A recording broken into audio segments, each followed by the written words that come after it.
बहुत समय पहले, जब भारत के उत्तर में बर्फीली हवाएं पर्वतों से टकरा कर नीचे उतरती थीं, तब एक वीर और न्याय प्रिय राजा का राज था, राजा वीरभद्र।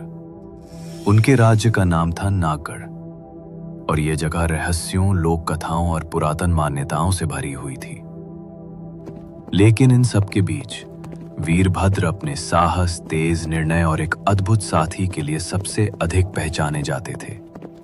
उनका घोड़ा अश्वकेतु। अश्वकेतु कोई साधारण घोड़ा नहीं था। उसका सफेद शरीर चांदी सा चमकता था और उसकी जटाएं काली रात की तरह लहराती थीं। उसकी टापों की आवाज से जमीन पर कंपन होता था, जैसे कोई देवीय ऊर्जा बह रही हो। वह न केवल तेज था, बल्कि बुद्धिमान भी था। राजा के इशारों को बिना बोले समझ जाता। एक शांत सुबह वीरभद्र कुछ विश्वस्त सैनिकों के साथ शिकार पर निकले। जैसे जैसे वे जंगल की गहराई में उतरते गए, पेड़ और घास की बनावट अजीब लगने लगी। दोपहर होते होते एक ठंडी नीली धुंध जंगल पर छा गई। वह धुंध इतनी घनी थी कि पास खड़ा व्यक्ति भी धुंधला दिखे। हवा में अजीब सा सन्नाटा था। कोई पक्षी नहीं, कोई आवाज नहीं। फिर पेड़ लंबी परछाइयों की तरह झुकने लगे, जैसे वे उनकी राह रोकना चाहते हों। सैनिकों की आवाजें पीछे छूट गईं और वीरभद्र ने देखा अश्वकेतु जैसे किसी अदृश्य शक्ति से आकर्षित होकर आगे बढ़ रहा था। राजा ने लगाम कसने की कोशिश की, पर अश्वकेतु रुकने को तैयार नहीं था। तभी अचानक जमीन कांपी, एक हल्की सी चीख हवा में गूंजी और फिर धड़ाम। राजा और अश्वकेतु एक काली, अथाह, अज्ञात घाटी में गिर पड़े।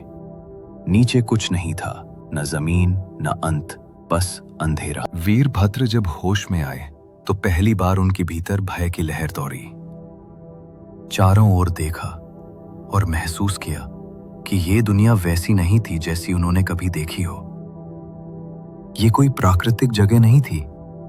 आकाश में न सूरज था न तारे, सिर्फ एक गाढ़ी नीली सलेटी धुंध थी जो हर चीज को लपेटे हुए थी। पेड़ काले और सड़े हुए थे, जिनसे खून जैसा लाल तरल टपक रहा था। जमीन पर काई जमी थी और जगह जगह हड्डियां बिखरी थीं।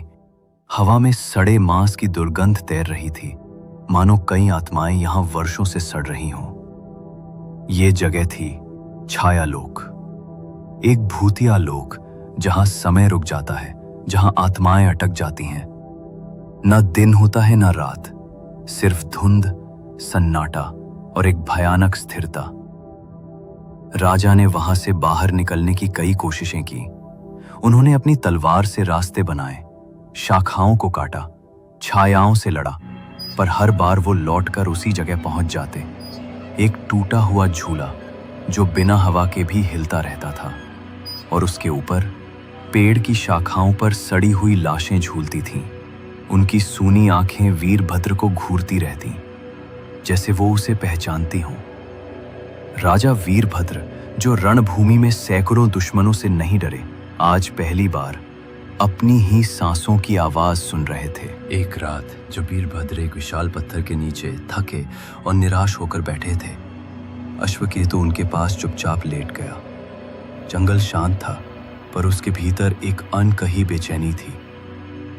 उसी रात राजा को एक स्वप्न आया, एक स्त्री स्वर, मधुर और डरावना, एक साथ। वीरभद्र, तुम सत्य की राह पर हो। मैं तुम्हें देख रही हूँ, लेकिन मार्ग केवल उन्हें मिलता है जो मूल्य चुकाते हैं। सुबह जब राजा जागे तो देखा अश्वकेतु के खुरों के पास रखा था एक चांदी का चाकू और जमीन पर एक खून से बनी लकीर जो किसी दिशा में जाती थी। हवा भारी हो गई थी। कोई पक्षी नहीं, कोई हरकत नहीं, बस एक मौन संकेत, जैसे कोई शक्ति कह रही हो, चलो आगे बढ़ो। वीरभद्र ने तलवार उठाई, अश्वकेतु पर चढ़े और उस लकीर का पीछा करना शुरू कर दिया। रास्ता और भी डरावना होता गया। पेड़ों से बच्चों की चीखें, झाड़ियों के बीच से परछाइयों का सरकना और पीछे पीछे आती किसी अदृश्य चीज की आहट। आखिरकार वे पहुंचे एक काले पत्थर के द्वार तक, इतना विशाल जैसे हजारों वर्षों का रहस्य उसकी दीवारों में बंद हो।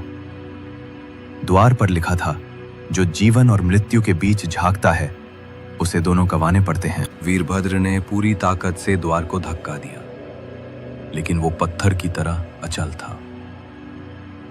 हवा और भारी हो गई। तभी हवा में फिर वही आवाज गूंजी, या तो अपना नाम त्यागो या अपने घोड़े को। राजा के लिए यह वाघ की तलवार से भी अधिक तीखा था। उनके जीवन का सबसे प्रिय साथी, उनका विश्वास पात्र, उनकी आत्मा का अंश, अश्वकेतु। अश्वकेतु ने राजा की आंखों में देखा। उसकी बड़ी नम आंखों में दर्द था, लेकिन साथ ही सहमति भी। वो धीरे धीरे झुक गया, जैसे कह रहा हो, मुझे जाने दो। राजा की आंखें छलक आईं। उन्होंने कांपते हाथों से अश्वकेतु के सिर पर हाथ रखा। धड़ाम! एक तीव्र प्रकाश फूटा। हवा चीखने लगी, जंगल की चीखें गूंजने लगीं, और जब सब शांत हुआ, घोड़ा गायब था। द्वार खुल गया। राजा जमीन पर गिर गए और सामने खड़ी थी वही स्त्री। उसका चेहरा अधूरा था, आंखें बिना पुतलियों के, होठ जख्मी, बाल हवा में उड़ते हुए, लेकिन उसकी उपस्थिति में था एक ऐसा आकर्षण जिसे नजरें चुरा नहीं सकती थी। तुमने बलिदान दिया है वीरभद्र। अब तुम उस लोक में हो जहां समय नहीं चलता, जहां यादें धीरे धीरे मिट जाएंगी, लेकिन आत्मा जीवित रहेगी। कहते हैं सदियों बीत गईं, लेकिन वीरभद्र कभी वापस नहीं आए। ना उनका शरीर मिला, ना अश्वकेतु की टापों की रेखाएं। लेकिन आज भी हर साल पूर्णिमा की रात नागगढ़ के जंगलों में कुछ अजीब होता है। लोगों का कहना है वे घोड़े की टापों की आवाज सुनते हैं, जो अंधेरे में गूंजती है, और एक लंबी छाया जो झाड़ियों के बीच भटकती है, जैसे कोई अपना खोया साथी खोज रहा हो।